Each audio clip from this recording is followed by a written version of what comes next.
ನಮಸ್ಕಾರ. ಜೀನಿ ನ್ಯೂಸ್ ವೀಕ್ಷಕರಿಗೆ ಸ್ವಾಗತ. ಮೈಸೂರು ಅರಮನೆಯ ಮುಂಭಾಗದಲ್ಲಿ ಡಿಸೆಂಬರ್ 25ರ ರಾತ್ರಿ ಸಂಭವಿಸಿದ್ದ ಅನಿಲ ಸಿಲಿಂಡರ್ ಸ್ಫೋಟದ ದುರಂತದಲ್ಲಿ ಸಾವನ್ನಪ್ಪಿದವರ ಸಂಖ್ಯೆ ಇದೀಗ 3ಕ್ಕೆ ಏರಿಕೆಯಾಗಿದೆ. ನಂಜನಗೂಡು ಮೂಲದ ಹೂವಿನ ವ್ಯಾಪಾರಿ ಮಂಜುಳಾ ಎಂಬುವವರು ಚಿಕಿತ್ಸೆ ಫಲಕಾರಿಯಾಗದೆ ಕೆಆರ್ ಆಸ್ಪತ್ರೆಯಲ್ಲಿ ಶುಕ್ರವಾರದಂದು ಮೃತಪಟ್ಟಿದ್ದಾರೆ.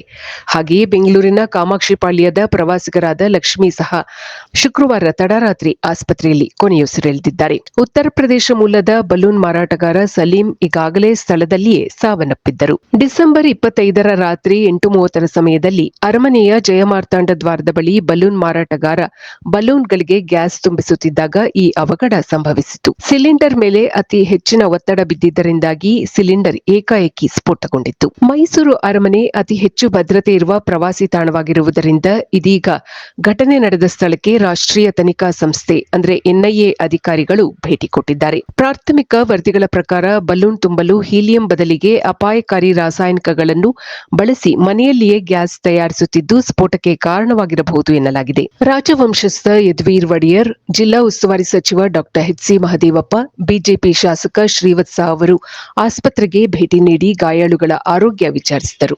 ಮೃತರ ಕುಟುಂಬಗಳಿಗೆ ಸಾಂತ್ವನ ಹೇಳಿದರು. ಗಾಯಾಳುಗಳ ಚಿಕಿತ್ಸಾ ವೆಚ್ಚವನ್ನು ಸರ್ಕಾರವೇ ಭರಿಸಲಿದೆ ಎಂದು ಸಚಿವ ಡಾ ಎಚ್.ಸಿ. ಮಹದೇವಪ್ಪ ತಿಳಿಸಿದರು. ಇದೀಗ ಅರಮನೆಯ ಸುತ್ತಮುತ್ತಲಿನ ರಸ್ತೆ ಬದಿಯ ವ್ಯಾಪಾರಿಗಳ ಮೇಲೆ ಕಟ್ಟುನಿಟ್ಟಿನ ನಿಗಾ ವಹಿಸಲು ಮೈಸೂರು ನಗರ ಪೊಲೀಸರು ಮುಂದಾಗಿದ್ದಾರೆ.